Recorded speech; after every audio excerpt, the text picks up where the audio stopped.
네, 오늘 기도훈련학교 두 번째 시간 오신 여러분들을 환영합니다. 예, 우리 옆에 분들과 인사할까요? 우와, 이야.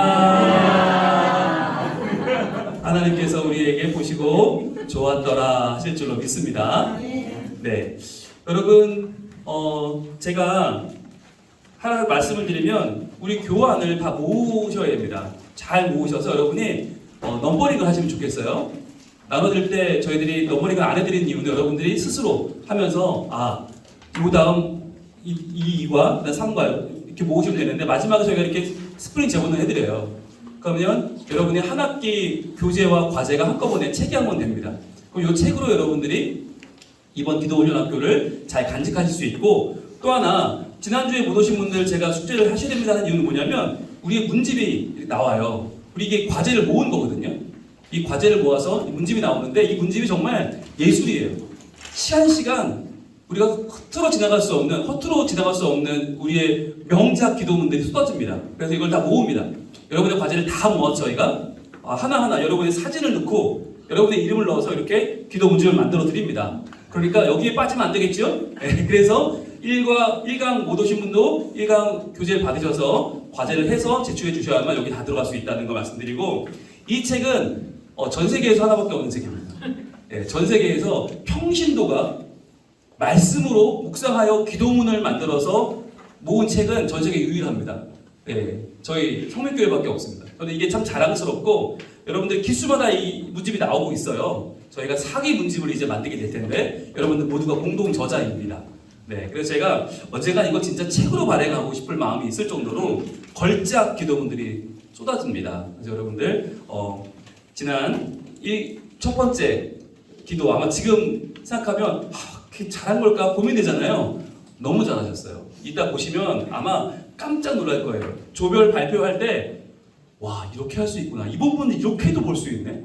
이렇게 기도할 수 있어. 아마 깜짝 놀라실 거고, 또 발표하는 다른 조언을 보시면 또 놀랄 거예요. 와, 저 부분을 저렇게 볼 수 있구나. 저런 기도가 나올 수 있구나. 네, 제가 목사님들 모임보다 더 감탄하는 게 저희 교회 기도훈련학교 수준입니다. 네, 너무너무 훌륭하시고, 야, 저분이 이런 기도를, 이런 아마 감탄이 여러분 쏟아져 나오는 순간들이 이어질 겁니다. 할렐루야. 아멘. 아멘. 믿습니다. 네.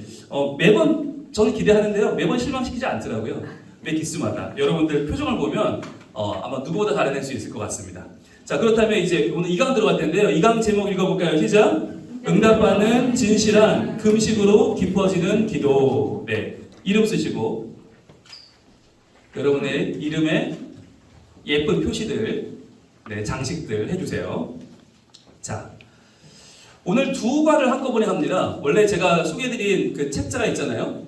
그 책자를 저희들이 원래 교과서로 썼다고 말씀드렸어요. 그래서 12주 할 때는 이게 응답받는 진실한 기도가 한 과였고요. 금식으로 깊어지는 기도가 한 과였어요. 근데 이 두 과가 이제 8주 과정이 되면서 코로나 이후로 여러분이 12주를 못 견뎌 하셔서 8주로 줄이면서 이 두 가지가 한 과가 됐어요. 그러니까 이런 식의 조금 통폐합이 과마다 이루어졌어요. 그래서 가능하면 내용은 빠짐없이 전달하려고 제가 노력을 합니다. 그렇지만 분량은 한계가 있습니다. 그러니까 이런 분들은 여러분들이 좀 양해해 주시고 책을 그 대신 읽으시면 그 책 속에 참 많은 내용들이 잠겨져 있으니까 여러분들 한번 시간 내서 읽으시기를 권장을 해드립니다. 자, 먼저 지난주 복습하겠습니다. 자, 말씀 묵상에 이끄는 기도 생활을 위해서 기도를 위한 말씀 묵상, 이게 밑줄 한번 가보세요. 기도를 위한 말씀 묵상, 이거를 그동안 우리가 잘 유념하지 않았던 개념이죠. 기도를 위한 말씀 묵상이라니, 기도는 기도고 말씀은 말씀이지. 근데 이게 이제는 기도를 위한 말씀 묵상이 우리에게 찾아오죠. 자, 말씀 묵상을 통한 기도는 이런 거 바뀌었죠. 말씀 묵상을 통한 기도는 역시 마찬가지로 말씀 묵상과 기도가 붙어 있어요. 그죠? 예, 붙어 있다는 말은 뭐예요? 말씀 묵상을 통한 기도라는 말은 그냥 기도는 없다는 거예요. 이제 우리에게 그냥 떼쓰는 기도는 없다. 그냥 쪼르는 기도는 없다. 그냥 밤새는 기도는 없다. 말씀 묵상을 통한 기도는 살아계신 하나님의 음성을 듣고, 그렇죠? 하나님은 살아계시니까 하나님은 돌과 나무와 우상이 아니시죠. 그 이유는 살아계셔서 말씀하시기 때문에. 자, 그런데 그 말씀을 듣고 순종하고 회개하는 능력입니다. 자, 여기서 회개라고 하는 말을 바꿔 말하면 신뢰라고 해도 똑같아요. 우리가 지난 시간에 순종하는 건 우리가 할 수 있는 말씀은 순종한다고 그랬고 할 수 없는 말씀은 신뢰한다고 그랬죠. 근데 신뢰라고 하는 과정을 가려면 회개가 먼저 들어가요. 아, 하나님 저는 이것을 할 수 없습니다. 할 수 없는 존재입니다. 라는 회개와 함께 거기에 신뢰가 같이 들어가죠. 하나님 그러나 신뢰합니다. 하나님 말씀을 주셨으니 그 말씀대로 될 줄로 믿습니다. 그게 이제 회개하는 능력의 단계고요. 우리가 믿는 하나님은 말씀하시는 하나님이시기에 그렇죠? 우리가 믿는 하나님은 말씀하시는 분입니다. 그렇기 때문에 말씀을 묵상할 때 재창조의 역사가 나타납니다. 예, 여러분 재창조 이게 중요한데요. 재창조가 어떻게 일어날까요? 똑같은 말씀을 받았어요. 그런데 그 말씀은 묵상하여 나타나는 기도문이 달라요. 저는 이게 재창조의 과정이라고 믿어요. 그 말씀이 여러분의 삶을 관통하면서 여러분의 믿음으로 이제 재탄생을 하는 거예요. 그래서 똑같은 말씀이지만 어느 집사님을 통과했느냐, 어느 권사님을 통과했느냐에 따라서 다른 우리 삶의 결단이 나오고 우리 삶의 순종과 회개가 나오거든요. 그 재창조의 역사인데요. 묵상은 내 생각과 선택과 행동을 세 가지 동그라미 하시고 생각이 선택을 지난 행동이 된다고 그랬죠. 그러니까 행동은 그냥 나오지 않는다. 반드시 이 행동은 우리 생각에서 나왔는데 이 생각을 선택할 때 행동이 나온다고 그랬죠. 이것을 우리 훈련학교의 세 과정으로 비유하면 말씀을 주셨다면 그 말씀을 가지고 기도할 때 열매가 나타나는데 그 열매가 바로 복음, 전도라고 했어요. 그래서 선택과 행동과 이 생각, 선택, 행동은 바꿔 말하면 말씀과 기도와 복음이다. 자, 그래서 성령님의 인도하심에 의탁하는 기도 행위다라고 했어요. 우리 과정의 제일 중요한 명제는 말씀 묵상은 기도 행위다. 말씀 묵상은 기도를 위한 베이스라고 하는 거예요. 그래서 말씀만 받고 땡이 아니라 그 말씀 받았으면 어떻게 내가 응답할까를 반드시 기도문으로 작성해서 내 삶의 응답을 하나님께 드리는 거죠. 자, 우리는 말씀 묵상을 통해서 하나님을 아는 지식을 얻죠. 이게 제일 중요하다고 그랬죠. 밑줄 그으시고 하나님을 아는 지식. 많은 경우에 기도의 응답은 하나님을 아는 지식으로 이미 충분할 때가 많아요. 하나님이 내가 알던 하나님과 실제 하나님이 다를 수 있거든요. 왜? 하나님이 너무 크신 분이라 내가 다 알 수 없어요. 그런데 말씀을 통해서 내가 이런 하나님, 또 이런 하나님의 성품, 이런 하나님의 사역을 만나게 될 때 하나님에 대한 이해가 커지는 거예요. 그러면서 내가 알던 하나님의 이 한쪽 측면은 이렇게만 해주시는 게 응답이었는데 아니야 이렇게도 응답이 되네? 이렇게도 응답이 되네? 라고 하는 하나님을 아는 우리의 지식이 커지면서 우리의 삶의 모든 영역이 하나님의 작품임을 깨닫게 되는 거. 그게 우리의 삶에 찾아오는 기도의 응답 가운데 하나거든요. 그래서 하나님을 아는 지식을 얻고 그 지식으로 뭘 이겨요? 내 삶의 문제를 이겨낼 수 있다고 하는 거죠. 이게 강력한 능력이에요. 내 삶의 문제를 이겨낼 수 있다. 그래서 하나님을 아는 지식이 왜 필요한가? 우리 신학자도 아닌데 나는 학문적으로 연구하는 사람이 아닌데 그렇기 때문에 필요한 거예요. 내가 현실을 살아야 되잖아요. 직장 생활을 해야 되고 가정 생활을 해야 되고 내 영혼을 관리해야 되는데 그러기 위해서 제일 필요한 게 뭐냐면 하나님을 아는 지식이다. 그래서 오늘도 하나님께서 하신 일과 하나님의 성품을 발견하는 것이 우리 기도의 핵심이고 그것을 발견해서 어떻게 하라고요? 어떻게 하라고요? 하나님의 사역을 발견했어요. 하나님의 성품을 발견했어요. 어떻게 해요? 어떻게 해요? 찬양하는 거죠. 그렇죠. 찬양하면서 그 하나님을 높여드리는 거. 여러분 그래서 기도는 더 이상 우리에게 쪼르는 게 아니라 내놓으라고 요청하는 게 아니라 뭐냐면 찬양하는 거죠. 왜 하나님이 이런 분이야? 와 하나님 놀라우신 하나님을 찬양합니다. 와 하나님도 이런 분이었는데 와 하나님 찬양합니다. 그러니까 우리의 기도문에서 찬양과 경배가 빠지면 그 기도는 내가 주체가 되는 거예요. 아니 목적도 난데 주체도 나야. 그럼 여러분 그건 기도가 아니죠. 그거는 독백이거나 하소연이죠. 그런데 우리가 하나님을 찬양할 때 하나님이 주체가 되시고 하나님의 목적이 되시고 하나님의 모든 것이 되시는 우리 삶의 방향이 달라지는 거죠. 내용도 달라지고요. 그렇게 우리는 하나님을 찬양할 수 있어요. 자, 그래서 하나님을 아는 지식으로 내 삶의 문제를 이겨내는 거. 이게 우리 반의 존재 목적 중에 하나입니다. 우리 반의 존재 목적 제1은 무엇입니까? 우리가 말씀과 기도를 통해서 진정한 기쁨과 자유를 회복하는 거였죠. 신앙생활의 진정한 기쁨과 자유가 회복되는 거. 이건 여러분 제가 장담할 수 있습니다. 아마 오늘 당장 이것은 여러분에게 이루어질 겁니다.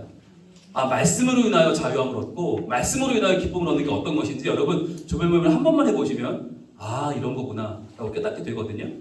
자, 그렇게 해서 또한 우리는 성경을 묵상함으로 얻은 두 가지 나왔죠. 정보와 은혜 나왔죠. 정보와 은혜. 자, 정보와 은혜가 뭐였어요? 기도문을 작성할 때 본문에 나온 내용이 언급되는 거, 그걸 정보라고 했죠. 그리고 그것을 내가 소화해내서 내가 받은 하나님의 말씀의 감동을 결단으로 표현하는 것을 우리는 은혜라고 부른다고 했어요. 그래서 여러분, 우리 반은 사실 학파를 이루고 있습니다. 예, 성민교회 기도훈련학교는 죄송합니다. 홍룡이 학파입니다. 또는 분홍학파. 왜냐하면 학파란 말은 뭐냐면 쓰는 말이 다르다는 거예요. 그러니까 우리는 정보와 은혜라는 말을 다르게 쓰는 거죠. 그동안은 정보, 이런 내용, 은혜 이런 내용이었는데 이제 우리 반에서 정보라고 하면 본문의 내용, 본문을 지금 기초로 하고 있다는, 묵상했다는 내용이 들어가 있어요. 이게 정보라고 했고, 여기서 말하는 은혜는 뭐예요? 그 본문이 내게 얼마나 소화가 됐느냐. 그러니까 은혜. 그래서 오늘 제가 여러분을 평가할 때 중요한 부분이 몇 가지 있는데 이런 부분이 될 겁니다. 첫 번째 부분은 가장 기초적으로 말씀의 정보가 얼마나 들어있는가. 그러니까 이 말씀을 묵상하고 기도했구나라는 걸 누구나 알 수 있어야 돼요. 아, 저조는 본문이 여기였구나. 우리 적어도 4개의 본문을 알고 있잖아요. 알고 있는데 이분이 도대체 무슨 본문으로 했는지 난 도대체 모르겠다? 그러면 여러분 정보가 상당히 부족한 거죠. 두 번째는 은혜. 내용을 줄줄줄줄이 써놓는다고 다 기도문은 아니라고 했죠. 그 내용을 가지고, 정보를 가지고 얼만큼 내 삶을 들어 올렸는가, 내 삶의 문제로 지금 적용하고 있는가, 내가 얼마나 새로워졌는가, 이게 은혜죠. 세 번째는 하나님을 찬양한 내용을 담고 있는가 하는 거죠. 왜냐하면 여러분이 받은 본문에는 다 하나님, 예수님, 성령님, 삼위일체 하나님이 등장하시잖아요. 근데 그 삼위일체 하나님이 분명히 사역되고 계시고 성품을 드러내고 계시는데 그분에게 집중하지 않으면, 정말 그 은혜를 받은 사람, 그 열매를 얻은 사람에게만 집중하면 우리가 가장 중요한 하나님을 아는 지식을 놓치게 되는 거죠. 하나님을 아는 지식. 그래서 이 지식이 없으면 우리가 뭘 못해요? 이게 없어지면 내 삶의 문제를 해결할 능력이 없어져요. 그러니까 이 시간이 전혀 무기력한 시간이 되는 거예요. 해결이 안 돼. 그러니까 이게 해결이 안 되면 우리 반은 내 머리를 채우는 시간, 내 지식을 채우는 시간이 돼버리고, 그럼 여러분, 우리가 그렇게 싫어하는 입만 동동 뜨는 크리스찬이 되는 거죠. 너무 청산유수로 기도 잘하는데 내 삶의 문제는 그대로 있어. 해결이 안 돼. 그러면 해결이 안 되면 어떻게 될까요? 기쁨과 자유함을 잊어버리게 되겠죠. 그럼 이 시간이 의무가 되는 거예요. 기쁨과 자유를 잃어버리면 또 과제해야 돼, 또 숙제해야 돼, 또 깨져야 돼, 또 혼나야 돼. 그거 가기 싫은 시간. 그게 아니라 우리가 하나님을 아는 지식을 쌓아서 이 지식으로 하나님을 찬양할 때 내 삶의 문제가 해결받고 기쁨과 자유가 커지는 거죠. 그렇게 해서 요 3가지 정도의 오늘은 제가 체크포인트를 가지고 여러분에게 아마 코멘트를 해드리게 될 것입니다. 여러분들이 조별로 이야기를 나눌 때에도 요 3가지 포인트를 가지고 서로 권면하고 응원하시면 좋겠어요. 자, 이렇게 정보와 은혜를 기도문으로 차분하게 적어나가. 자, 그런데 적어나가도 중요해요. 밑줄 그어보세요. 적어나가는 거. 기도를 안 적는 분들이 계셔요. 근데 그게 기도 잘하는 게 아닙니다. 여러분, 기도를 적는다는 게 왜 중요할까요? 여러분, 기록은 기억을 지배합니다. 제가 참 좋아하는 말인데, 기록은 기억을 지배한다. 우리가 아무리 기억을 잘해도 그 기억이 선명하지 않고요. 그 기억이 완전하지 않아요. 그래서 이 기억을 위해서 필요한 건 기록입니다. 기록은 여러분들이 하나님 앞에서 내가 지금 어떠한 영혼의 상태로 어떠한 고백을 했는지를 명확하게 남겨줍니다. 그 남겨준 기도문이 갖는 힘은요, 너무너무 큽니다. 그래서 저희가 기도 잘하는 분들 많죠. 그러나 기도문을 쓰라고 하는 이유는 여러분의 마음의 상태, 여러분 영혼의 상태를 스스로 점검하시고 그것을 우리 조원들과 나누고 또 전체 발언들과 나누기 위해서 저희들이 기도문을 적는 훈련을 하는 겁니다. 또 이걸 적을 때 여러분 본인의 영혼의 상태가 드러납니다. 이게 아무리 해도 안 적히는 날이 있어요. 어떤 날일까요?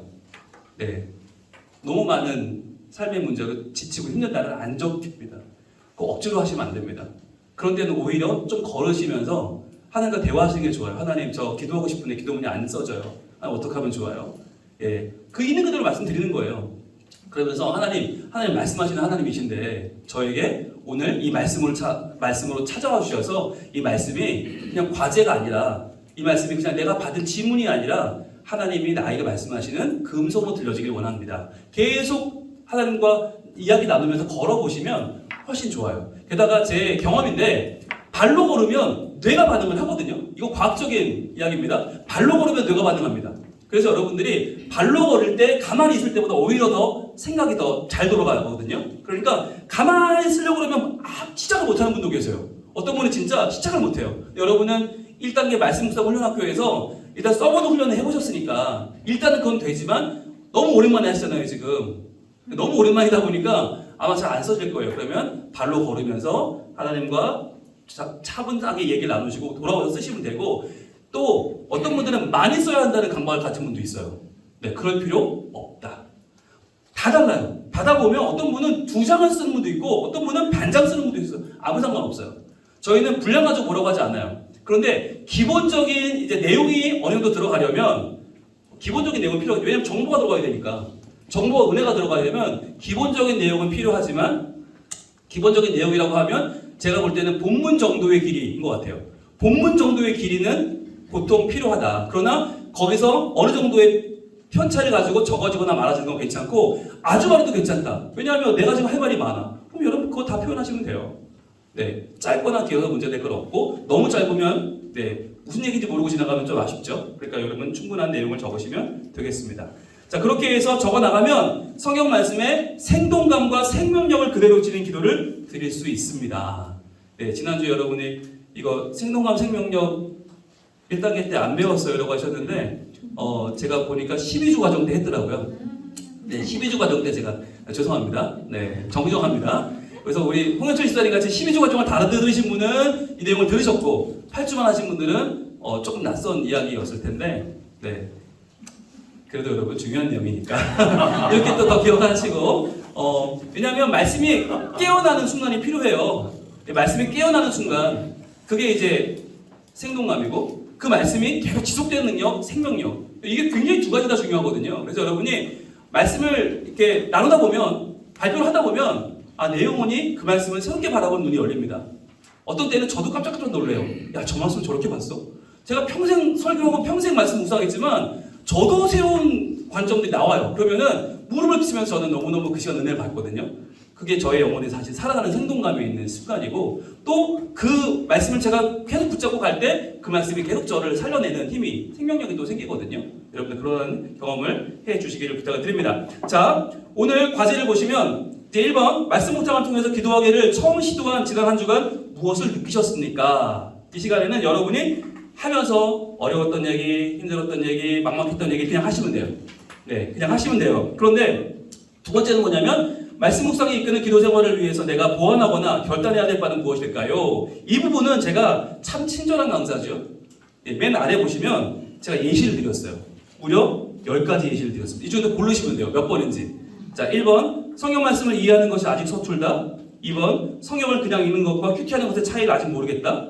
3번 큐티하려는 마음은 있으나 기업 큐티를 하기에 내 실력이 모자란다.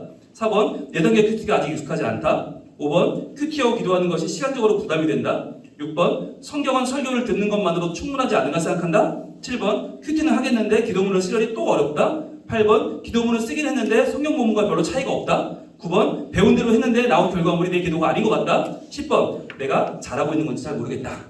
네, 여기 10가지 정도의 예시를 드렸는데요. 근데 여기 없는 것도 있어요. 창의적으로 이거 왜 또 어려움과 난감함이 있어요? 그럼 또 얘기를 하세요. 여러분 그 나누시면 되겠고요. 그 다음에 이제 핵심적인 거, 세 번째는 조언들의 기도문을 잘 들으면서 함께 기도합니다. 우리 주의 본문은 어디였다고 적으시면 되고요. 그 밑에 이름, 본문 쓰시고 큐티 형태, D형 큐티 하셨는지 내당의 큐티 하셨는지 적고, 그 다음에 그분의 주님 사상을 뭐 있는지 적으시면 됩니다. 그렇게 해서 저희들이 지금 여러분이 6명 있는 조가 있고 5명 있는 조가 있죠? 그럼 다 6명인가요? 네, 그러면 요 칸을 반씩 쓰시든지 조금, 다음부터는 제가 칸을 좀 넓게 드릴게요. 네. 여러분들 요 칸을 잘 활용하시고, 뒷면도 있으니까 뒷면까지 활용하셔서 적으시면 되겠고요. 여러분 지금 시간이 25분입니다. 오늘은 첫날이니까 조금 많이 드리겠습니다. 제가 8시에 만나겠습니다. 8시에 정확하게 시작할 테니까 여러분들 8시에 만나서 한 조씩 발표할 텐데 그 조에서 일단 첫 시간에 제일 잘하신 분이 나오시면 됩니다. 제일 잘한 분이 나오셔서 한 번씩 발표하고 제가 코멘트하고 그런 다음에 오늘 제 2강 두 번째 시간 시작하도록 하겠습니다. 자, 이제 오늘 2강에 대한 내용을 같이 볼 텐데요. 먼저 1번 보겠습니다. 기도란 단순한 요청이 아니에요. 요청이 아니다. 여러분, 이것은 이제 여러분이 말씀을 묵상하면서 깨닫게 되셨을 겁니다. 기도는 찬양이기도 하고요. 기도는 감사이기도 하고요. 또 기도는 뉘우침이기도 하고요. 또 기도는 하나님과의 사귐이기도 합니다. 즉, 말씀이 우리에게 다가올 때 우리의 기도는 굉장히 다채로운 스펙트럼을 갖게 됩니다. 근데 그 중에서도 오늘은 첫 번째로 살펴볼 것은 바로 기도의 응답에 관한 것이에요. 기도 응답. 여러분, 우리가 기도 응답이라고 할 때 응답받는 진실한 기도가 우리에게 필요한데 여러분, 기도에 다 응답받고 계신가요? 네. 난 기도의 절반쯤은 응답받는 것 같다. 절반 정도는 받는 것 같다. 아니면 80%는 받는 것 같다. 90%. 네, 감사합니다. 90%. 네, 그거 경매하는 것 같네요. 자, 100%. 네. 다 50% 이하인가요? 그럼 대부분은? 네. 대부분 응답 못 받는 것 같다. 자, 우리가 응답받는 진실한 기도에 대한 것은 참으로 필수적인데 오늘 저는 여러분들에게 100% 응답받는 기도에 대한 말씀 좀 드리고 싶어요. 여러분, 여기저기서 응답받는 100%의 방법에 대해서 많이 소개하잖아요. 근데 제가 많이 봤는데 그렇게 해봤거든요. 잘 안 되더라고요. 그러니까 이게 누군 되고 누군 안 되는 경우가 많은데 오늘 소개해드릴 방법은 다 됩니다. 누구나 되는 100% 응답받는 방법을 제가 알려드리려고 합니다. 자, 뭐냐면 우리 본문을 한번 볼게요. 구하고 찾고 두드리고 그 다음에 네 번째 단계가 하나 더 있어요. 하나 더 있어요. 땡땡이 되는 종합적 신앙 행위이다. 먼저 써보실래요? 땡땡을 비워놓고 땡땡이 되는 종합적 신앙 행위이다. 자, 그런데 종합적 신앙 행위, 구하고 찾고 두드리고 그 다음 땡땡이 뭐냐면 저거 보세요. 응답이 되는이에요. 응답이 되는. 자, 그런데 응답되는 기도는 내가 잘 아는데 응답이 되는 기도는 뭘까요? 여러분, 이게 오늘 포인트인데요. 자, 오늘 마태복음 7장에서 주님 말씀하십니다. 구하라, 그리하면 너에게 주실 것이요. 자, 구하라. 그렇죠? 첫 번째, 여러분, 구하라라고 하는 것이 뭐냐면 기도하라는 것입니다. 하나님 앞에 기도해라. 기도하면 주신다. 자, 그런데 기도하면 주시는데 이 주시는 내용이 내가 구한 대로 주시지 않잖아요. 경험해 보셨죠? 구한 대로 주시지 않아요. 반드시 주시는데 내가 기도한 대로는 아니에요. 그렇다면 이것을 해석해야 돼. 어떻게 해석합니까? 바로 찾으라. 그리하면 찾아낼 것이요. 이 찾으라. 이 단계가 바로 말씀을 묵상하는 단계예요. 말씀 속에서 하나님이 내게 응답하신 내용이 무엇일까를 찾아내는 것입니다. 자, 일반적으로 우리가 아는 세 가지 하나님의 대답이 있다고 우리는 알고 있죠? Yes가 있고, No가 있고, Wait가 있다고 알고 있죠? Yes, 그래. No, 안 돼. Wait, 기다려. 라고 알고 있지만 그게 어떻게 주셨는지 어떻게 하냔 말이에요. 그것을 가지고 우리가 찾으라, 그러면 찾아낼 것이요. 말씀 속에서 우리가 그것을 발견할 수 있다는 거예요. 그 다음이 중요한데 문을 두드리라. 여러분, 기도했어요. 하나님 응답 주셨어요. 그걸 말씀 가운데 찾았어요. 그런데 거기서 끝나면 안 되고 반드시 우리가 해야 되는 작업이 있는데 문을 두드리는 작업입니다. 문을 두드리라. 그리하면 너에게 열릴 것이니 구하는 이마다 받을 것이다. 주님은 확실하게 말씀하고 있어요. 기도하면 반드시 응답이 옵니다. 받을 것인데 찾는 이는 찾아낼 것이다. 즉 우리가 말씀을 묵상하면서 말씀 속에서 하나님의 뜻을 알아내게 되는 거죠. 그리고 두드리는 이에게는 열릴 것이니라. 자, 두드리는 이에게 열릴 것이다. 여기에 대한 설명을 제가 좀 이따 드릴 텐데, 자, 너희 중에 누가 아들이 떡을 달라 하는데 돌을 주겠냐? 자, 떡 달라고 하는 아들한테 돌을 주는 아버지는 없다. 이 말은 하나님은 우리의 아버지다. 그렇기 때문에 생선을 달라 하는데 뱀을 줄 사람이 있겠느냐? 너희가 악한 자라도 좋은 것으로 자식에게 줄 줄 알거든. 자, 그러니까 하나님은 어떤 걸 주신다는 거예요? 좋은 것을 주신다. 하늘에 계신 너희 아버지께서, 자, 하늘에 계신 너희 아버지께서 라고 하는 말은, 하늘이라고 하는 말은, 하늘에 계시다는 말은 초월성이죠. 우리는 이 땅에 있지만 하나님은 저 하늘에 계시죠. 초월성. 무엇이든 할 수 있는 전지전능한 하나님을 말하는데 그분이 누구예요? 우리 아버지예요. 아버지란 말은 친밀함이죠. 친밀함. 그리고 이 아버지는 우리의 모든 필요에 대한 책임을 가지고 있는 분, 또 우리를 가장 긍휼히 여기시는 분, 이런 뜻이기도 합니다. 자, 이렇게 하늘에 계신 너희 아버지께서 구하는 자에게 어떤 걸 주세요? 좋은 것으로 주시지 않겠느냐. 그러니까 하나님은 반드시 우리의 삶에 우리가 구할 때 좋은 것을 주시는데 이 좋은 것이 어떻게 우리에게 주어지느냐, 방법이 중요한 거 아닙니까? 방법이 보세요. 그러므로예요. 그러므로 결론입니다. 그렇기 때문에 자, 하나님은 항상 좋은 걸 주시기 때문에 우리가 어떻게 해야 돼요? 무엇이든지 남에게 대접을 받고자 하는 대로 너희도 남을 대접하라. 자, 여러분 이게 여기 왜 붙죠? 왜 그러므로가 이 얘기가 붙죠? 앞에 내용은 기도고 뒤에 내용은 선대하는 내용이잖아요. 완전 다른 내용이 왜 붙을까요? 이게 뭐냐면 볼게요. 자, 응답받는 진실한 기도는 우리가 아까 내용을 보면서 세 가지를 얘기했는데 먼저 구하면, 자, 이거 기도죠. 구하면 찾죠. 구하면 주신다. 구하면 하나님 주시죠. 네. 뭘 주세요? 자, 하나님께서 구하면 하나님의 마음을 주시고 하나님의 변화를 주십니다. 그런데 주신 게 뭔지를 반드시 찾으면 찾게 되죠. 찾는다. 자, 구하는 것이 기도였고요. 구하는 것은 기도였고요. 찾는 게 말씀이었죠. 그런데 이 기도와 말씀만 가지고 이 기도가 완성되지 않아요. 이걸 가지고 어떻게 해요? 내 삶 속에서 실제로 두드려야 돼요. 두드리면 열리죠. 자, 그런데 열리는데 우리는 항상 뭘 기대하냐면 두드리면 내 남편이 열리길 기도해요. 두드리면 내 자식이 열리길 기도하고 두드리면 내 상사가 열려주길 기대하는 거예요. 그렇죠? 여러분 우리의 모든 기도의 응답은 사람입니다. 그 사람이 열리는 게 내 삶의 변화고 우리의 기도 제목이거든요. 말 지지지 않는 우리 아들이 제발 좀 스스로 일어나 직장을 가게 해주옵소서. 우리 딸이 사랑하는 남친을 만나게 해주옵소서. 우린 다 모든 기도가 열려야 되는데 이 열리는 사람이 누구예요? 항상 내가 아닌 어떤 사람이에요. 그런데 여러분 이 말씀 보세요. 대접을 받고자 하는 대로 너희도 남을 대접하라는 말씀은 뭐예요? 너희가 열리기를 기대하는 그 사람이 있지 너희가 먼저 열리라는 거예요. 그래서 두드리면 열릴 것이다 라고 하는 이 말씀을 믿는다면 누가 먼저 열려야 돼요? 내가 열리는 거예요. 내가 열리는 거예요. 자, 이게 반응하는 거죠. 말씀에 반응하는 내가 먼저 열리면 내가 대접을 받고자 하는 대로 남을 대접하라. 내가 먼저 열리면 그 사람이 열린다는 거죠. 그러면 뭐가 완성돼요? 구하면 주시고 찾으면 찾는 기도와 말씀이 완성되는 거죠. 그래서 여러분 우리가 지난 부흥회 때 배운 거 있잖아요. 우와 이야가 왜 중요하죠? 이런 환대를 받고 싶어요. 우리 그런데 안 해주잖아요. 내가 먼저 하는 거예요. 우와 이야 하면 받은 사람도 같이 마음이 열리는 거잖아요. 유명한 말이 있죠. 거울은 먼저 웃지 않는다.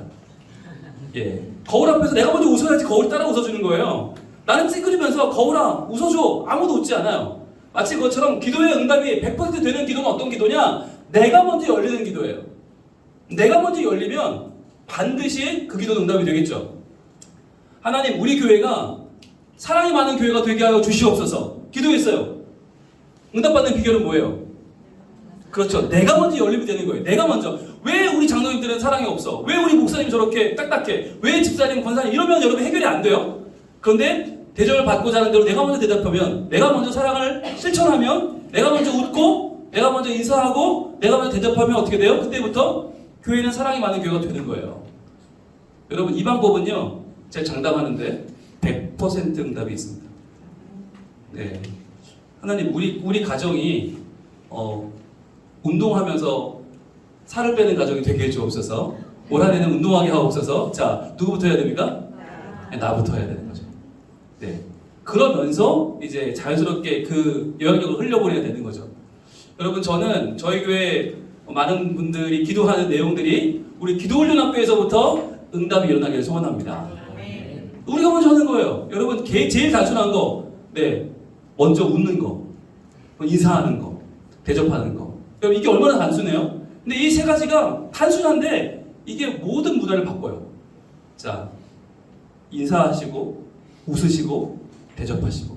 네, 얼마 안 되지만 이 작은 거, 여러분 환영조가 이렇게 흔들어주실 때 여러분도 우와 이야로 맞이해 주시고, 여러분 연락조가 뭘 하나 글을 올리면 거기다 대고 와, 중보조 기도 올리면 와 좀 올려주시고, 간식조가 오늘도 열심히 간식을 준비했죠. 우리 반응 한번 해줄까요? 와, 네, 너무 맛있게 먹었죠? 네, 여러분들 반응을 해주시면 우리가 즐겁게 할 수 있을 것 같아요. 그래서 기도는 열리는 것인데 그 사람이 열리게 기도하기 전에 내가 먼저 열린다라고 하는 거 여러분 마음에 품으시고, 그래서 종합적 신앙 행위인 거예요. 그러니까 기도는 단순히 그냥 앉아서 무릎 꿇고 하는 게 아니라 말씀도 찾아야 되고, 내가 먼저 두드려야 되고, 사람의 마음을 두드리고 내가 먼저 열려야 되는 거죠. 자, 두 번째는 금식인데요. 여러분 기도할 때 금식은 굉장히 전통적인 기도의 방식입니다. 그래서 성경에 기도의 방식이 많이 나오지 않아요. 그런데 금식은 많이 나와요. 왜 그러냐면 그만큼 그 시대에 아주 보편적인 기도의 방식이 금식이었거든요. 그런데 이 금식은 우리가 뭐라고 알고 있냐면 고행으로 알고 있어요. 아, 배를 고프게 만들면 뭔가 내가 더 깨닫는 게 있겠지? 아니면 떼쓰기로 알고 있는 분도 있어요. 하나님, 내가 이거 이어질 때까지, 내가 들어줄 때까지 밥을 먹나 봐요. 내가 밥 먹을 테니까 들어주셔야 돼요. 이런 식의 떼쓰기로 하는 분들이 많이 있어요. 그래서 금식하면 들어주신다. 여러분 아닙니다. 그렇지 않습니다. 볼게요. 금식은 단순히 음식을 거르는 고행이 아닙니다. 음식을 거르는 고행이 아니다. 예, 내가 이만큼 수고하는데 말이야, 사람들이 알아줘야지가 아닌 거예요. 뭐냐면 질문을 던지는 결단이에요. 질문. 왜? 당연히 해야 될 걸 안 하는 거잖아. 당연히 먹어야 될 걸 안 먹어요. 왜 그러지? 사람들도 궁금하지만 내 자신도 궁금해야 돼요. 내가 왜 오늘 금식을 하고 있지? 아, 내가 하늘 앞에 이 부분을 가지고 기도하기 위해서. 여러분 그래서 금식은 단순히 밥을 굶는 게 아닙니다. 여러분 보시면 여기 창세기 18장에 나와 있는 이 말씀 뭘 보여주냐면 그 당시의 생활 습관을 보여주는데, 그 당시의 생활 습관은 밥은 우리처럼 아침, 점심, 저녁을 먹지 않았어요. 어떻게 먹었나 보세요. 내가 떡을 조금 가져오리니, 자, 이 얘기는 하나님이 천사들과 함께 방문했을 때 아브라함이 그들에게 식사를 대접한 내용입니다. 자, 그런데 조금 가져온다는 그 떡이 뭔지 보세요. 당신들의 마음을 상쾌하게 하신 후에 지나가소서. 이 말 들으면 어떻게 생각이 돼요? 그냥 사과 두 쪽, 예, 그냥 계피차 한 잔, 이렇게 생각이 되잖아요. 그런데 보세요. 아브라함이 급히 장막으로 가서 사라에게 이르되 속히 고운 가루 세 스아를 가져다가 반죽하여 떡을 만들라라고 해요. 자, 반죽부터 시작하는 겁니다. 여러분 이게 이 당시에 밥 먹는 첫 순서는 가루부터 반죽해야 돼요. 세 스아는 얼마냐면 약 40명 정도 먹을 수 있는 분량입니다. 어마어마한 분량인 거죠. 자, 그걸 반죽해요. 떡을 만들라 하고, 자, 아브라함이 또 가축되어 있는 곳으로 달려가서 바로 연결되는 동작이에요. 기름지고 좋은 송아지를 잡아요. 여러분 송아지를 잡으면 몇 명이 먹어요? 네, 알 수 없지만 3명이 먹기 너무 많죠. 자, 좋은 송아지를 잡아 하인들에게 주니, 자, 줘서 그가 급히 요리한지라. 송아지를 요리를 합니다. 그러니까 기본적으로 송아지 한 마리 잡았죠. 40인분 떡 했죠. 거기다가 아브라함이 엉긴 젖은 우리로 말하면 치즈, 버터 이런류가 되겠죠. 엉긴 젖과 우유와 하인이 요리한 송아지를 가져다가, 자, 엉긴 젖, 우유 가져다 어떻게 해요? 그들 앞에 차려놓고, 자, 차려놨다는 얘기는요, 이건 그냥 한 끼 식사가 아니라 어마어마한 잔치를 차린 겁니다. 차려놓고 나무 아래에 모셔 섬에 그들이 먹으니라. 본인이 딱 서서 웨이터처럼 모셔 섬에 자리를 서서 서빙을 하는 거죠. 자, 여러분 보세요. 이 작업이 어떻게 이루어질까요? 얼마나 많은 시간 동안 이루어질까요? 자, 가루 40인분 준비해야 돼요. 또 송아지 잡아야 돼요. 자, 그 송아지에서 내장 꺼내고 가죽 빼고 고기 갖다가 또 요리해야 돼요. 예, 거기에 엉긴 젖과 우유를 또 차려요. 한 사람, 여러분 얼마나 걸릴까요? 이게 하루 걸립니다. 그래서 이 당시에 식사를 준비한다는 건 그냥 일상의 하루의 일과예요. 아침에 눈을 뜨면 식사 준비 시작해서 밥 먹고 나서 치우면 하루가 끝나요. 그러니까 이 시대의 금식이라는 개념이 뭐겠습니까? 이 금식은 그냥 밥 한 끼를 굶는 게 아니에요. 하루의 일과를 접는 거예요. 오늘 하루의 일과를 접어버리는 게 금식이에요. 그러면 왜? 라고 하는 질문이 따라오겠죠. 오늘은 왜 밥을 차리지 않아요? 왜 오늘은 밥을 먹지 않아요? 왜 오늘은 밥을 치우지 않아요?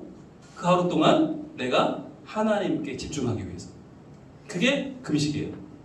그러니까 음식을 거르는 고행이 아니라 금식은 질문을 던지는 결단이라고 했죠. 자, 세 번째, 금식은 우리의 삶의 자세가 기도가 되게 하고 구원의 소망을 키워줍니다. 자, 여러분, 우리가 금식한다는 것은 뭐죠? 결핍이죠. 결핍. 내 삶의 결핍을 왜 하나님 주실까? 그 결핍 속에서 우리는 기도하게 되고 우리에게 주신 소망을 키우게 되는 거죠. 자, 둘째 아들이 재물을 다 모아가지고 먼 나라에 가서 화랑방탕하여 그 재산을 낭비하더니, 바로 탕자의 비유죠. 다 없앤 후 그 나라에 크게 흉년이 들어요. 흉년. 자, 이게 이 이야기의 시작이죠. 아들이 아버지 재산 다 받아 나갈 때까지는 아무 일도 벌어지지 않아요. 그거 다 쓸 때까지 아무 일도 벌어지지 않는데 흉년이 들자 드디어 그가 비로소 궁핍해지죠. 비로소 궁핍한지라. 이때부터 그의 변화가 일어나기 시작합니다. 그 전에 둘째 아들과 궁핍한 뒤의 둘째 아들 완전히 다르죠. 비로소 궁핍한지라 가서 그가 돼지 먹는 쥐업 열매로 배를 채우고자 하되 주는 자가 없는지라. 자, 본인이 없으면 누구라도 줘야 되잖아요. 근데 주는 자도 없어요. 주는 자도 없어요. 이때 어떤 변화가 일어나요? 이에 스스로 돌이켜. 이런 변화가 일어납니다. 여러분, 결핍은, 궁핍은 우리에게 스스로 돌이키는 기회를 줘요. 이게 자세가 바뀌는 건데, 여러분, 여기 고행과 떼쓰기가 아니면 뭘까요? 금식은? 자, 무엇을 위한 결단이에요? 질문을 위한 결단이에요. 질문. 우리 삶에 당연한 것을 넘어서는 질문이 생겨나는 거죠. 자, 그런데 이것은 곧 삶의 자세를 바꿔줍니다. 그 전에 뭐든지 원하면 얻을 수 있었고, 뭐든지 자기는 아버지의 모든 것을 자기 것처럼 누렸던 아들, 먹을 게 충분했던 아들은 스스로 돌이키지 않았어요. 그럴 필요가 없었죠. 그런데 삶의 자세를 바꿔주니까 방향이 전환됩니다. 자, 어떻게 방향이 전환되는지 우리 본문을 계속 따라가 보도록 하겠습니다. 자, 그래서 내 아버지에게는 양식이 풍족한 품꾼이 얼마나 많은가, 이걸 깨닫게 돼요. 그전엔 이것이 중요하지 않았어요. 내 아버지에게는 양식이 풍족한 품꾼이 얼마나 많은가. 그 품꾼들 별로 주목하지 않았어요. 그런데 그들이 내 아버지에게 있었기 때문에 양식이 풍족했다는 걸 깨닫게 되는 거죠. 그러니까 내 아버지의 품이 얼마나 풍족했는가를 깨닫게 되는 거예요. 그 전까지는 내가 그냥 잘난 줄 알았어요. 나는 대우받을 만한 사람이라고 생각했어요. 그런데 이제 깨닫게 된 거죠. 아, 그게 다 아버지 덕이었구나. 내 아버지였기 때문에 양식이 풍족한 품꾼들이 많았구나. 나는 여기서 줄여 죽는구나. 여기서 그가 깨달은 게 뭐였어요? 그의 학벌, 그의 재산, 그의 친구 아무 소용없어요. 뭐가 중요해요? 누구 곁에 있는가? 아버지 곁에 있으면 품꾼도 사는데 아버지를 떠나서 나는 여기서 죽는구나. 깨닫게 되는 거죠. 자, 그래서 내가 어떻게 해요? 일어나 아버지께로 가서. 자, 일어나 가서. 여러분, 이게 그의 인생을 변화시키는 핵심이죠. 내가 일어나겠다.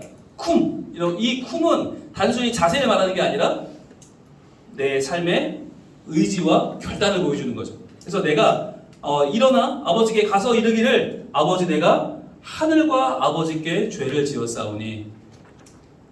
그전에는 그게 죄인지 몰랐어요. 당연히 여기고 그 모든 행복과 그 모든 공락을 누리는 게, 감사하지 않는 게 죄라는 걸 몰랐어요. 그냥 당연히 내 거 받아 가는 줄 알았어요. 그런데 이제 줄이게 되니까 스스로 돌이켜 깨닫게 되는 거죠. 아, 내가 하늘과 아버지께 죄를 지었구나. 근데 여기서 아버지는 알겠어요. 하늘은 왜 나오죠? 그 아버지에게 은혜를 주신 분이 하늘이시구나. 하늘 아버지시구나. 거기까지 알게 된 거예요. 여러분, 이게 언제 깨닫게 돼요? 궁핍할 때, 곰핍할 때, 줄여 죽게 됐을 때 깨닫는 거죠. 내가 아버지와 그 아버지의 하늘 아버지에게 죄를 지었구나. 깨닫게 되는 거죠. 지금부터는 아버지의 아들이라 일컬음을 감당하지 못하겠나이다. 나를 품꾼의 하나로 보소서 하리라 하고 결단하는 거죠. 나는 아버지의 부를 자격이 없습니다. 흥분의 하나로 보소서하고 이에 일어나서. 자, 일어나서. 여기 이 전까지 뭐였어요? 그냥 결심이었어요. 생각이었어요. 근데 그 생각이 뭘로 바뀌어요? 행동으로 바뀌는 건 뭐가 있었다고요? 중간에 선택이 있었다. 예, 그 선택이 일어나서 그는 일어나서 아버지께로 돌아가니라. 그리고 밑줄 한번 보시겠어요? 일어나서 돌아가니라. 한번 밑줄을 보세요. 이 일어나서 돌아가니라가 그의 인생을 바꾼 포인트였죠. 그러니까 많은 사람들이 생각만 하고 맙니다.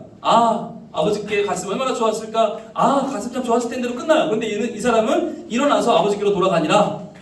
여러분, 이 결단, 이 행동의 변화가 선택에서 왔다고 그랬죠? 그러니까 여러분, 우리의 신앙의 변화는 어디서 일어납니까? 기도를 통해서 일어납니다. 말씀을 받고 기도하면서 여기서 이 변화가 일어났는데요. 아직도 거리가 먼데 지금 멀리서 조그맣게 오고 있는데 아버지가 그를 보고 먼저 보는 건 아버지죠. 아들이 아니라 아버지가 먼저 봅니다. 보고 측은히 여겨.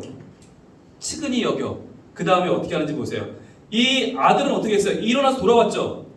급한 게 하나도 없어요. 그런데 아버지는 측은히 여겨 달려가 목을 안고 입을 맞추니. 여러분, 여기서 우리가 알 수 있는 것은 아버지는 지금 어떤 마음이 있어요? 달려갈 마음이 있어요. 달려가서 측은히 여기고 목을 안고 입을 맞출 마음이 있어요. 자, 그런데 이 응답이 어떻게 찾아옵니까? 이 아들이 스스로 돌이켜 일어나 돌아갔을 때 찾아오죠. 여러분, 그렇다면 이 아버지의 사랑이라는 응답은 누구에게서 열리게 된 겁니까? 나에게서 열린 거죠. 이 둘째 아들이 이 응답을 열어낸 거예요. 우리가 기도의 응답에 대해서 기도의 응답을 기다려요. 그러니까 마치 되게 수동적으로 기도했으니까 하나님 해주시겠지? 이렇게 기다리고 있는 거예요. 근데 여러분, 이것은 기도하는 사람의 올바른 자세가 아닙니다. 기도를 했으면 하나님 제가 어떻게 움직여야 될까를 찾는 거예요. 그래서 스스로 돌이켜 끝나지 말고요. 거기서 일어나 돌아가니라 라고 스스로 열릴 때에, 그럴 때 아버지의 마음도 동시에 열려서 같이 끌어안고 화합하면서 아버지와 아들의 관계가 회복되는 거예요. 그럴 때 이 사람이 기대했던 응답은 뭐였어요? 이 사람이 기대했던 응답의 수준은 뭐였어요? 종의 수준이었어요. 난 아들을 포기하겠습니다. 품꾼으로만 받아주세요 였는데 어떻게 했어요? 이 아버지는 그 아들에게 최고의 대우를 해주죠. 이전까지 받아보지 못하던 최고의 대우를 아버지는 해주십니다. 여러분, 이게 하나님이 응답해 주시는 내용이에요. 즉, 이걸 위해서 내가 먼저 열리면 하나님은 반드시 내가 응답받고자 하는 대로 내가 먼저 응답하면 하나님은 나에게 그보다 더 큰 응답을 주신다라고 하는 거죠. 자, 그래서 이제 4번입니다. 금식은 우리의 삶의 방향을 전환하는. 자, 아까 자세였잖아요. 그 자세가 바뀌면 결국은 방향이 바뀌고, 방향이 전환되면 그 출발점에서는 뭐가 열려요? 미래의 은혜가 열립니다. 방향을 전환하는 출발점이자 미래의 은혜를 여는 시작점이다 라고 하는 게 금식이죠. 요즘 여기서 우리는 여기까지 단계를 보게 될 텐데, 먼저 첫 번째 단계는 이 요엘서 말씀 2장에는 매우 우리가 잘 알고 있는 어마어마한 환상이 등장하는데 보겠습니다. 여호와의 말씀에 너희는 이제라도 금식하고 울며 애통하고. 자, 이게 첫 번째 단계예요. 금식하며 울며 애통하는 게 첫 번째 단계예요. 여러분, 죄송합니다. 금식하지 않으면요, 오늘날 우리는 애통할 일이 별로 없습니다. 금식하지 않으면 하나님 앞에 울 일이 별로 없어요. 왜냐하면 잘 먹으면 그때부터 막 포만감이 몰려오거든요. 그럼 그때부터 여유가 막 생기고요. 기도문을 쓰려고 해도 쓸 말이 없어요. 왜? 나 괜찮은데? 이 정도면 뭐 충분한데? 근데 여러분, 밥을 굶어 보세요. 네, 여기서 말하는 금식은 밥만을 말하는 건 아닙니다. 물론 여러분들이 좋아하는 거, 여러분들이 늘 익숙하게 하던 것들, 그것을 한번 멈춰보는 겁니다. 마치 내가 커피를 좋아한다? 커피를 끊어보는 거예요. 내가 유튜브 보는 걸 너무 좋아한다? 유튜브를 끊어보는 거예요. 내가 사람 만나 수다 떠는 걸 좋아한다? 그걸 한번 끊어보는 거예요. 이번 한 주간 여러분이 금식을 해볼 텐데, 그 금식은 밥만을 저희는 요구하지 않습니다. 밥을 금식하겠다 좋습니다. 나는 원래 아침을 안 먹는 사람이라 아침을 정하겠다. 그건 아니죠. 네, 원래 안 먹는 거 말고 일부러 정해서 안 먹는 식사를 여러분 이번 한 주간 동안 아침이나 점심이나 저녁을 해보신 것도 좋고 하면 하루 금식도 좋습니다. 하루 금식도 괜찮고요.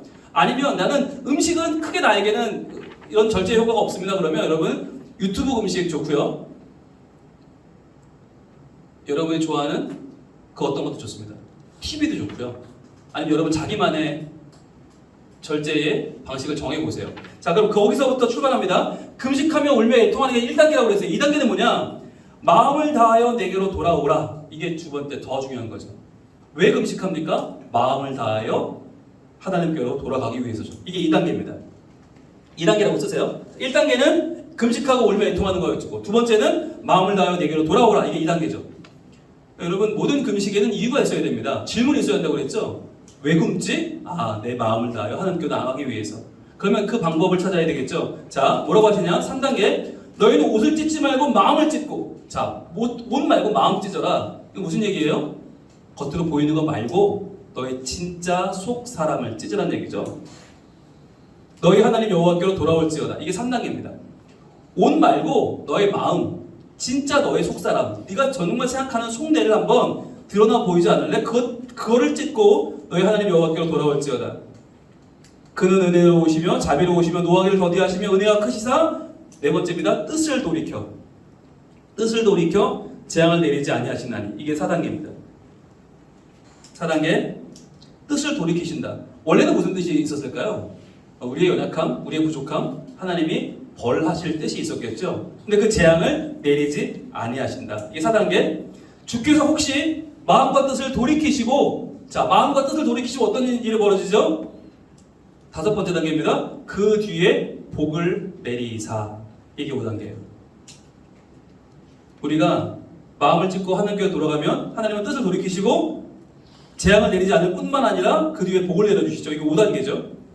그 다음에 6단계는 뭐냐면 너희 하나님 여호와께 소제와 전제를 드리게 하지 아니하실는지 누가 알겠느냐? 이 소제와 전제는 뭐죠? 예배죠. 예배의 회복입니다. 하나님이 우리에게 재앙이 아닌 복을 주시면 그때부터 우리가 관계가 회복되어서 예배드리게 되죠. 이게 6단계입니다. 그 다음에 7단계가 뭐냐면 그 후에 내가 내 영을 만민에게 부어주리니. 이거예요. 성령의 충만입니다.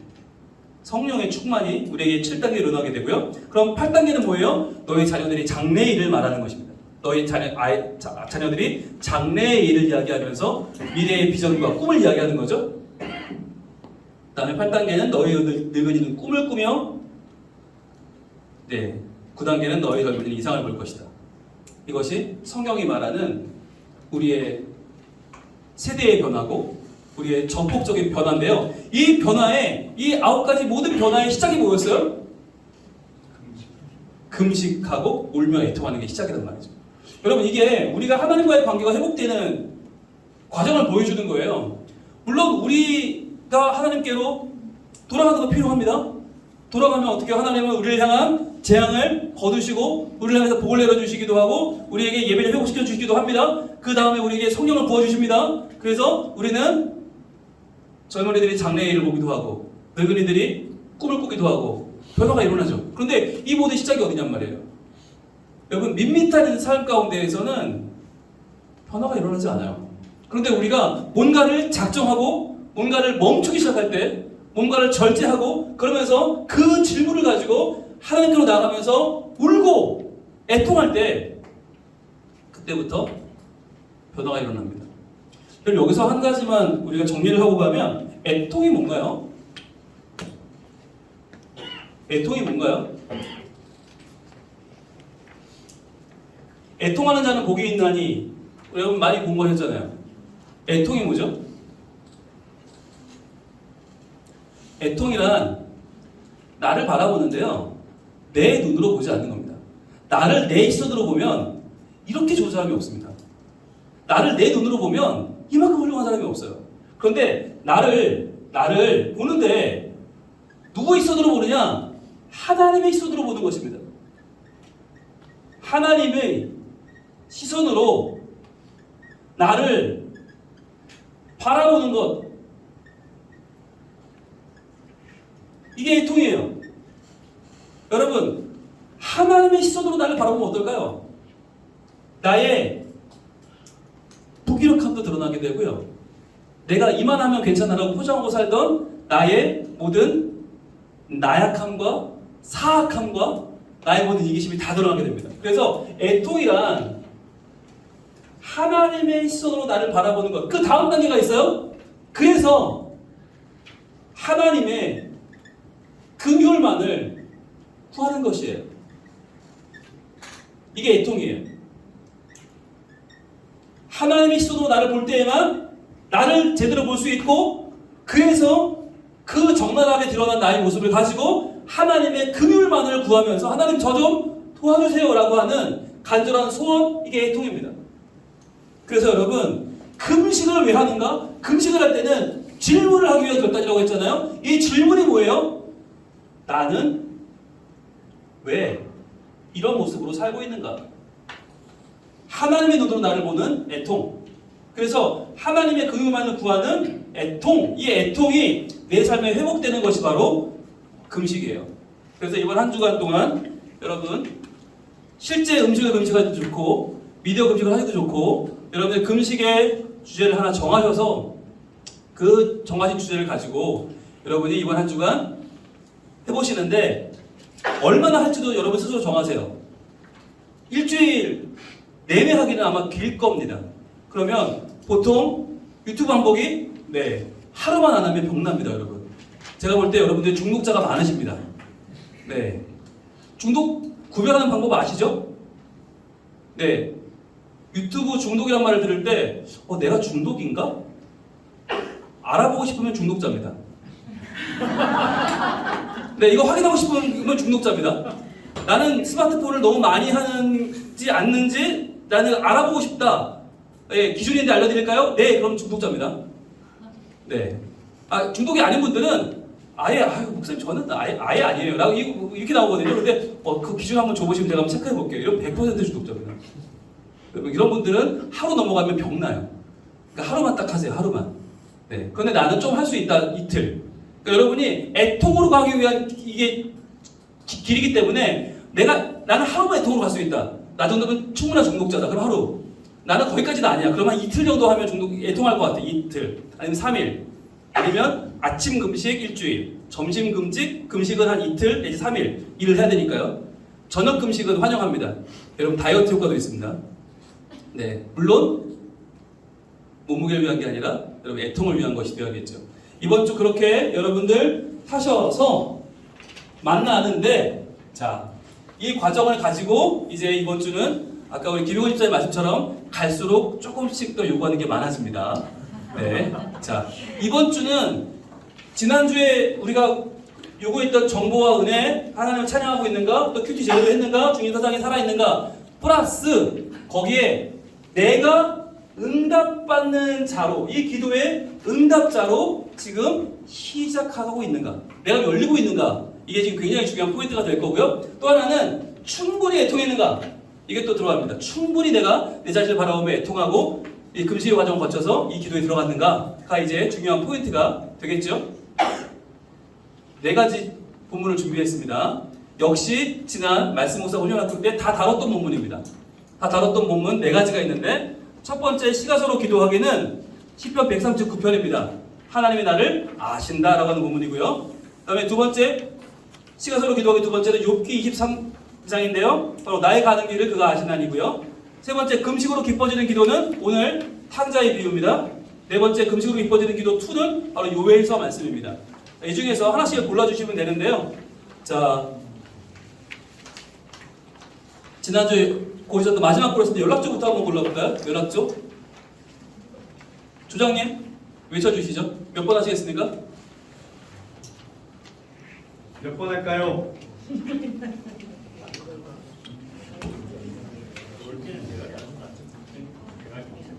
네, 첫 번째 저희 하겠습니다. 1번. 네, 연락조 1번입니다. 10편 139편. 자, 그 다음에 중보조 2번 하겠습니다. 네, 2번. 자, 간식조요. 탕자의 비유 3번입니다. 3번. 감사합니다. 그럼 환영조는 자연스럽게 4번으로 가겠습니다. 4번. 오늘 다뤘던 요엘서 말씀을 차근차근 한번 보시면서 여러분들 깊이 묵상해 보시고, 이번 과제는 이 2가지 내가 응답이 되어 열리기 시작했는가? 내가 얼마나 이 금식을 통해 질문을 던지고 내 삶에 대해서 애통하면서 내 삶의 자세가 바뀌기 시작했는가? 라고 하는 것이 이번 기도의 포인트가 되겠습니다. 여러분들 잘하실 수 있겠죠? 네. 와. 벌써 응답이 시작됐습니다. 그죠? 벌써 응답이 시작됐어요. 네. 기도가 마치겠습니다. 하나님 감사합니다. 기도는 참으로 귀합니다. 저희들 공부하면 할수록 하나님을 더 알아가고 기도가 더 행복해지는 복을 허락하여 주시옵소서. 예수님 이름으로 기도합니다. 아멘.